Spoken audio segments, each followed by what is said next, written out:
I'm going to go over Israel Adesanya versus Paulo Costa. I love studying Israel Adesanya. This guy is so incredibly good. I think he is, um, I don't know, if not the best, one of the best, hands down, in the UFC right now.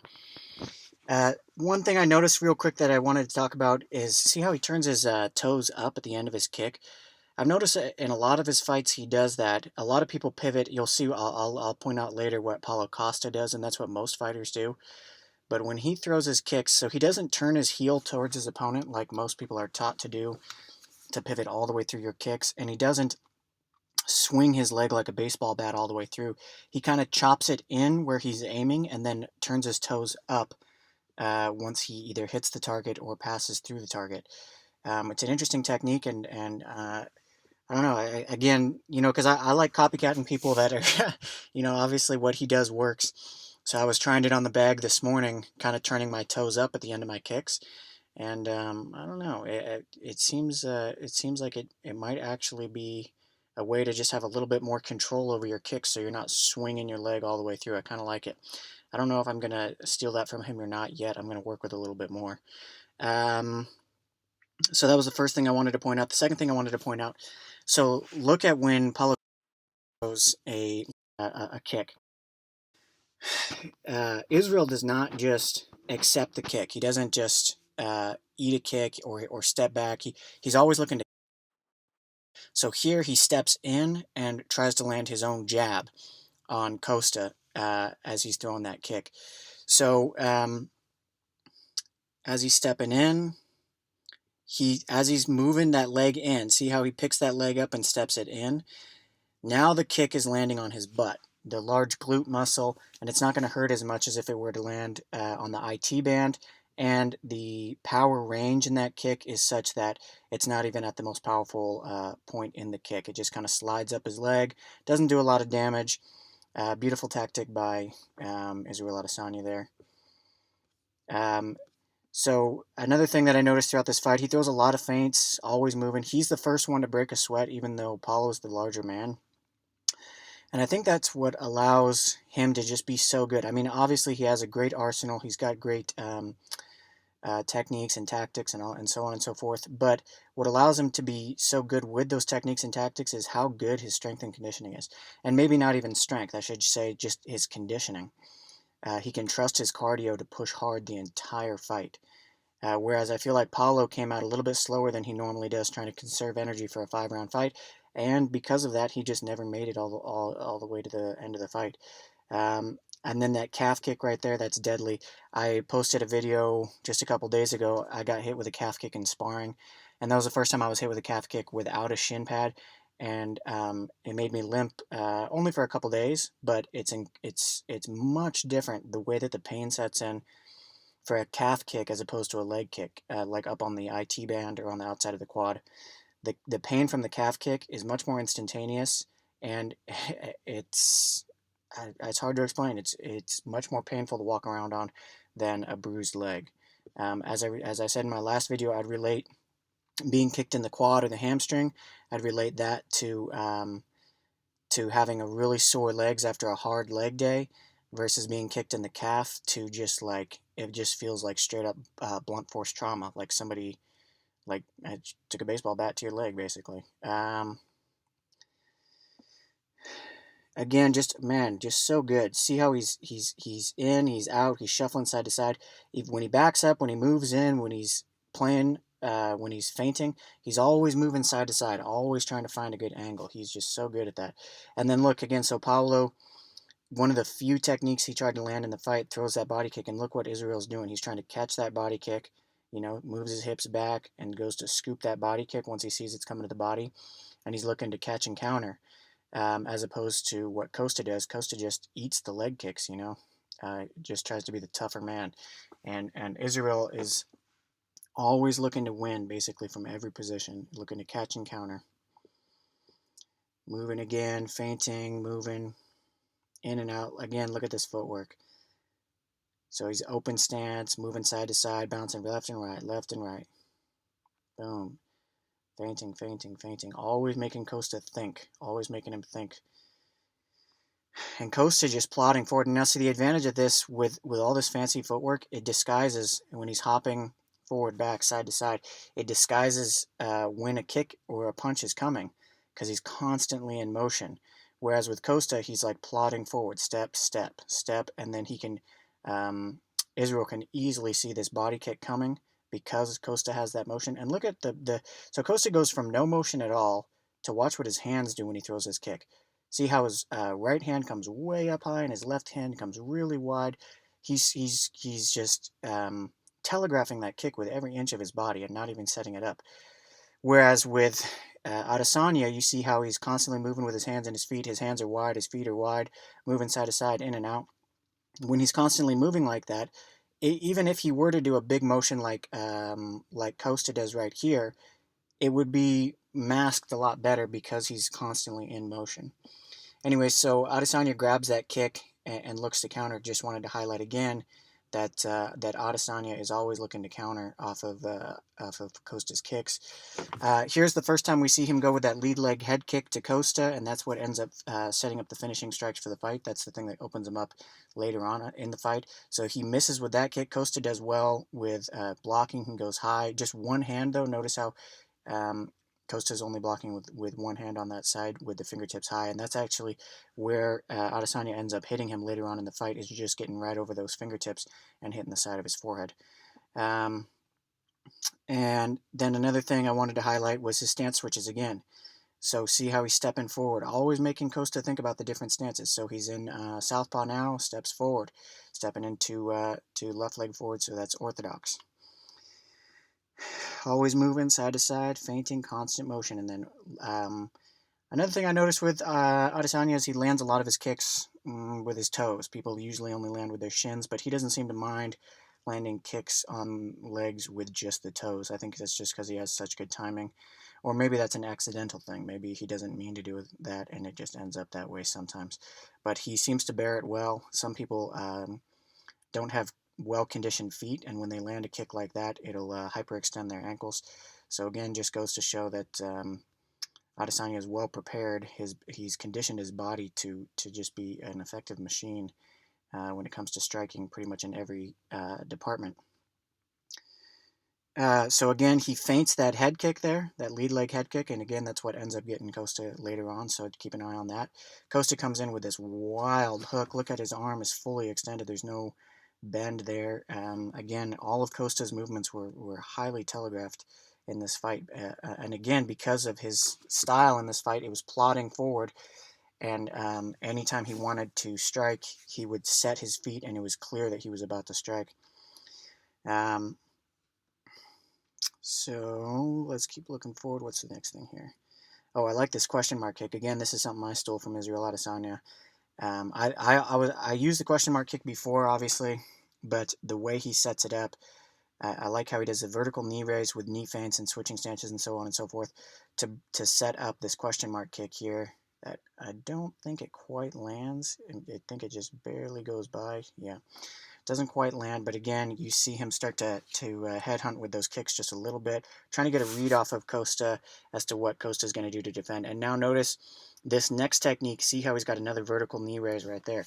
So at this point in the kick, it's unclear whether it's going to be a straight kick or another question mark kick. Again, that's because he's so good at masking that with the vertical knee raise, and this one he ends up going straight to the body with, and I really like that. Again, the unpredictability of Israel Adesanya is part of what makes him such a great fighter, such a great champion. The hip feint, again, just always feinting, moving his hands, feinting with the hip, stepping in again. See how he's looking with that lead leg kick, trying to get a read. He's trying to see where Costa's going with his hands, what he's doing. Costa's got good defense here. He's thinking high. See how he's thinking high? He's got his right hand high. He raised his left hand up, so he's thinking about the kick coming to the head. Adesanya registers that and takes notes and does something a little bit later on that you're going to see. Here, again, going high, trying to program him to think high. Adesanya moving, and again, look at the movement of Paulo Costa here. Just how wide his hands are and how he's stepping in for that kick. There's not very much of a setup here, and it just made it so easy for Adesanya to see these coming and to just kind of slide back out of the way, and then to re-engage. And now look at this. So Adesanya, they're playing with the hands. Notice the hand position here of Costa's left hand and Adesanya's right hand. They're toying with their little bit of hand fighting here at range. And then watch this kick. So he sinks that kick, a hard kick to the body right there. And notice, so it goes from hand fighting to a hard kick to the body. That's going to be important later on. So moving around again, look, Costa throws a kick, Adesanya catches and tries to counter. Again, a big difference. He's always trying to make, every time Costa tries to engage with him, he's trying to make Costa pay.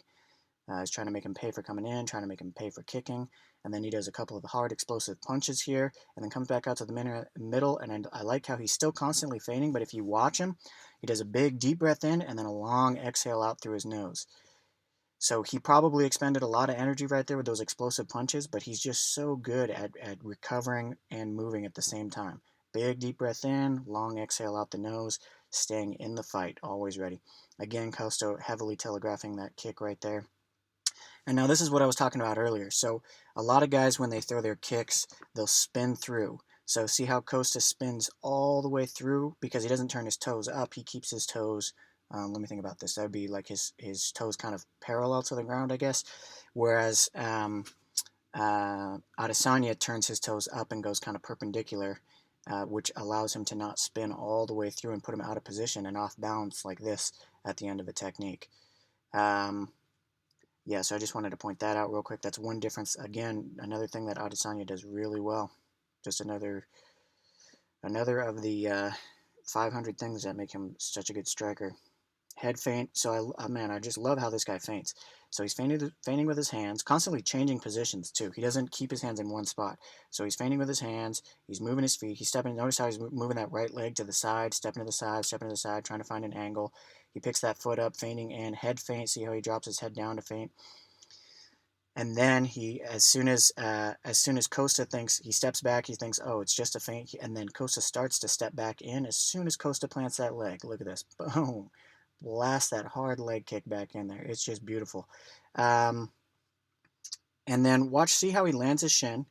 So his shin is digging in right here, and it's what I would say parallel to the ground. And then he turns the toes up and makes it perpendicular, and then brings it back. A little bit different technique than what a lot of, like, I don't know, I would say maybe Muay Thai style fighters do. Kind of digging in and then turning up. It's interesting, and I thought I'd just point that out again. Hand fighting. Oh, I think this is the head kick here. So look at their hand position here. So again, hand fighting, just like they were when he hit him with that body kick last time. But now he throws the cross, and Costa's eyes, at this point, Costa closes his eyes. You see his eyes are closed. He threw that cross, and then he picks the leg up. So now Costa's eyes are open, but the kick is already 3/4 of the way up. And Costa has to decide whether it's coming to his body or to his head. And it hits his head, but look at the position of his elbow. See how he dropped his elbow closer to his rib cage? I think that he thought that was going to be another hard body kick because of the hand position and the way that they were, the kick came just like a little bit before in the fight. I don't remember how much longer before it was in the fight. But again, so you see the position of his elbow, it's down by his ribs. I think he thought that was coming to the body, the way his body's positioned. And it just clips him on the side of the head, and that opens up the cut. The cut is the thing that kind of starts to stop the fight. Again, how he switches stances. Watch when he switches stances, so he's in southpaw now. Brings that knee up the same way that he does to throw a body kick, the same way he does to throw a question mark kick, the same way he does to actually throw a knee to the body. He brings that knee up to make him pause for a second, and then he just brings it right back down and steps down into orthodox, looking to see what's open during that interaction. Again, even after he's got him hurt, I like how he mixes things up. He goes with that kind of oblique kick to the knee. And Costa coming in with wild punches here again. And Adesanya shuffles out, able to evade the punches. Good defensive footwork and head movement there. And I think this is where he finishes the fight. Comes in, so he catches the kick. Again, always looking to catch and counter. Which is, in my opinion, the better way to deal with things. Especially because a lot of times if you step into something, you take the power away from it. at least with kicks anyways, if you step into a kick. And then look at this. So this, after he catches, look at this. Beautiful little uppercut right to the breadbasket. This is something, I watched this fight I think twice through before I did this little breakdown, and I never noticed this little one punch right here. And this, man, this makes me have even more respect for Israel. Just always, even close in the clinch, he's always thinking. He's not just head hunting. Whatever. There's an old thing. There's a. I took some Cali classes when I was in the Philippines for knife fighting, and they always say that the best place to cut a person with a knife is whatever's open. And it's the same kind of thing in MMA or martial arts, where the best shot to land is whatever's open on your opponent. And look at that. His head, his body is just open, and that perfect little tight uppercut. And you see the way that Paulo kind of collapses around that uppercut? I think that knocked the wind out of him. I think that little punch right there probably helped set up pretty well the finishing sequence, which followed just a few seconds later. I think he had the wind knocked out of him, and then in this finishing sequence here, again, something that I'm seeing a lot, noticing a lot. I mean, the basic principles of martial arts are balance. You know, to take somebody down, you have to off balance them. To knock somebody down, you have to off balance them. And just look at the balance here of Israel Adesanya. His legs are wide, his knees are bent. He slips the jab, head inside, slips the jab, throws an overhand, and then pulls back. Overhand, and then pulls back. Perfect balance. And then that hook lands on the side of the temple. It's insane. Pulls back, lands that hook. Just a glancing little hook. Again, the punches that knock you down are the ones you don't see. And Costa was just off balance. See how off balance he is here? He put everything he had into that punch, and it completely, just turned his body in a position to where he's not in great position here. And then that little short hook on the side of the temple just knocks him down. And Adesanya comes in. Beautiful ground and pound. The last thing I wanted to point out here is just, again, Adesanya's high IQ and his... Again, I don't know if he has a high IQ, I'm just assuming, I guess. But he's just so good at getting good at everything in fighting. Look at the way he does his ground and pound to finish here. Look how high that elbow is before he lands it. This is the finishing blow. He pulls it. That's what generates power in ground and pound. The farther back you can pull your punches and the more power you can put into it. He pulls that elbow back, and he's got good mount position here. He's in three-quarter mount. Again, a lot of people move straight to mount, but three-quarter mount, you actually have better control. And pulls that elbow way up high and just drops it down with a lot of power. Right on the side of the temple, and then the ref sees that, and he's like, nope, no more. And he steps in and calls the fight off. Just a great, and then, yeah, I'm actually not a big fan of him doing that, but I guess that's just part of who he is. But I think you can be a fan of his striking without embracing every part of what he does. But just, again, just a beautiful final technique on the ground and pound here. All right, ladies and gentlemen, thank you so much for watching this if you stuck through me for the entire video. I signed a fight for January 9th, a professional middleweight bout in Memphis, Tennessee with Valor Fighting. I'm super excited to fight in that. If you would, guys, please like, comment, subscribe if you want to help me out a little bit at the bare minimum. And then if you want to, I would really appreciate any support I can get if you would follow me on social media and buy my pay-per-views. If you own a business and you want to advertise, hit me up for if you are interested in sponsoring either the channel or myself in my upcoming grappling tournaments and fights. I really appreciate it. Again, any support is appreciated. So either follow me on social media, like, comment, subscribe. I have a Patreon too if you guys want to do that. I only have one subscriber right now. It's my uncle. But if you guys want to help me out, anything is appreciated. But please, if you guys want to see me get hit in the face or you want to see me hit somebody else in the face, please buy the pay-per-view for January 9th. I really appreciate the opportunity to fight, and I want to make sure that Valor Fighting is well compensated for having me on their card. Thanks again for your time, and hopefully you enjoyed this video. Again, on one of the all-time greats in Israel Adesanya, just a fantastic striker, and it's just a beautiful thing to watch every single time. All right, thanks.